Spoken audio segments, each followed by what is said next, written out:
There's a number that keeps showing up in retirement conversations, 3 million, 5 million, sometimes even higher. And I get it, the fear behind it is real. What if I run out of money? But here's what I want you to think about today. Chasing a massive portfolio target can actually cause you to oversave, underlive, and hand far more money to the CRA than you ever needed to. So if you've been lying awake wondering whether you'll still ever have enough, stay with me, because this video might completely change how you look at that question. Hi, I'm Alex Kellerman, Certified Financial Planner with IG Wealth Management. In this video, I'm going to show you what the Canadian retirement system actually provides, walk through a real numbers example, and give you the 3 things that you should actually be focused on instead of a single scary dollar figure. If you'd like a personalized retirement strategy built around your actual situation, not a headline number, click the link in the description to book a free call with me. Let's get into it. So somewhere along the way, retirement planning in Canada got hijacked by a big, round, intimidating numbers. You've probably seen the headlines, you need 1.7 million to retire, or the posts that say you shouldn't stop working until you've got 3 to 5 million saved. And I understand why people latch onto these, retirement is uncertain and a big cushion feels safe. But here's the problem. These numbers are almost always built on assumptions that have nothing to do with your life. They assume you have no CPP, no OAS, no defined benefit pension. They assume you're funding everything yourself from zero for the rest of your life. And they typically assume you'll spend the exact same amount of money at 85 that you spend at 65, which for most Canadians isn't remotely how retirement actually plays out. So let's look at what the system actually provides, because I think you'll be surprised. Let's take a couple. Both are 65, both contributed to their CPP throughout their working lives and are now collecting OAS. As of 2026, the maximum CPP retirement pension is approximately $1,508 per month. OAS adds roughly $742 per month for Canadians aged 65 to 74, and that amount is reviewed quarterly and adjusts with inflation. So for each person, that's about $2,250 per month from government sources alone before they touch a single dollar of their own savings. For the couple, that's roughly $4,500 a month, or about $54,000 per year, in guaranteed indexed income that rises with inflation, doesn't require them to manage investments, and doesn't evaporate in a market downturn. Now here's the moment I want you to pause on, because this is where most people's retirement math goes completely sideways. How much would you need a portfolio to generate $54,000 per year at a 4% withdrawal rate? Yeah, about 1.35 million worth of income is already built into the system for a couple who both maximize CPP and OAS, and almost no generic retirement calculator properly accounts for that. Now, that's the maximum. Your CPP benefit depends on your contribution history, and knowing your actual projected number changes this picture significantly. If you've never sat down and mapped out what your CPP and OAS will actually look like, that's one of the first things worth doing. And it's something I walk through with every client. So let's build a realistic scenario and run the actual numbers.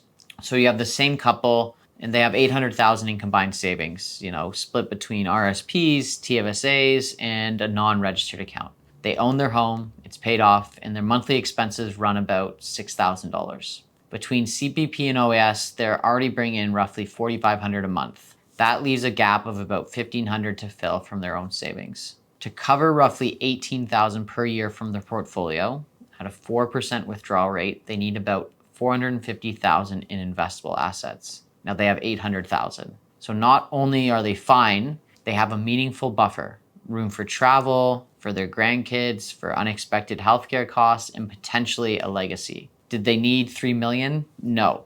Did they need 5 million? Not even close. Now, this is an illustrative example. Numbers will look different depending on your situation and your province, but knowing where you actually land with your specific CPP, your savings mix, your spending, is the difference between guessing and actually having a plan.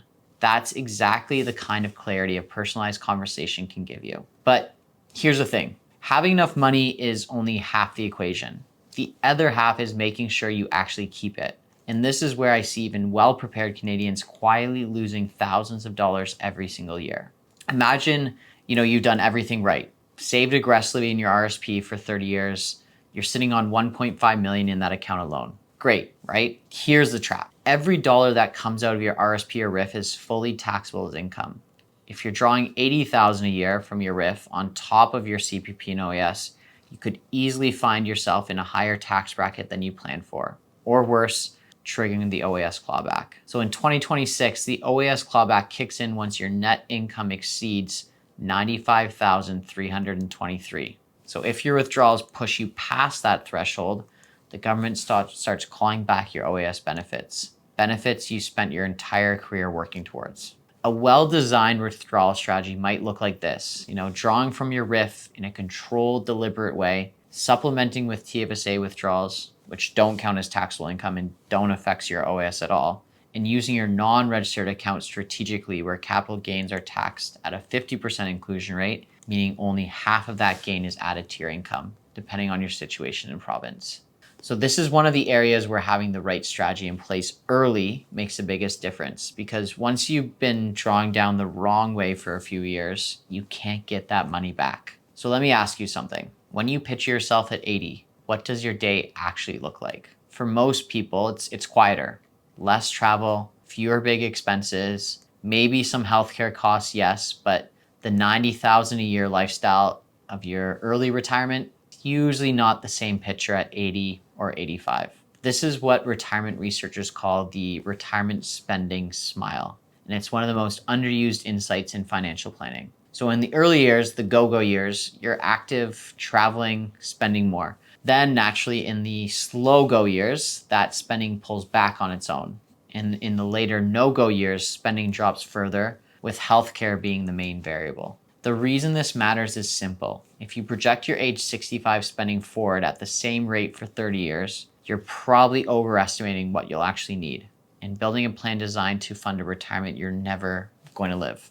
A good plan models a curve, not just a flat line. So if the number isn't 5 million, what should you actually be building towards? Well, 3 things. First, income certainty. You should know exactly where your guaranteed income is coming from, CPP, OAS, any pension you're entitled to, and understand the timing decisions, like whether delaying CPP to age 70 makes sense for your situation, which could significantly increase your lifetime benefit. Second, tax efficiency. The difference between a coordinated withdrawal strategy and an uncoordinated one can easily be hundreds of thousands of dollars over retirement, simply because of taxes, benefit timing, and withdrawal sequencing. That's not a rounding error. That's a life decision. Third, flexibility. Build a plan that adapts as your life does. Market shift, health changes, family situations evolve. A rigid, I need X amount of dollars and then I'm done mentality can actually leave you worse off than a dynamic strategy that adjusts along the way. Most people I speak with have the savings. What they're missing is the structure around it. Once that's in place, the whole picture looks a lot clearer. The number isn't the plan is a plan. And if you've been carrying the weight of a retirement target that felt impossible to reach, I hope this gave you a different way to look at it. If you found this helpful, give it a like and share it with someone who's been stressed about whether they've saved enough. You might just change how they're thinking about retirement. And if you'd like to see what this looks like using your CPP timing, your accounts, and your tax situation, you can book a retirement strategy call using the link in the description. I'll see you on the next one.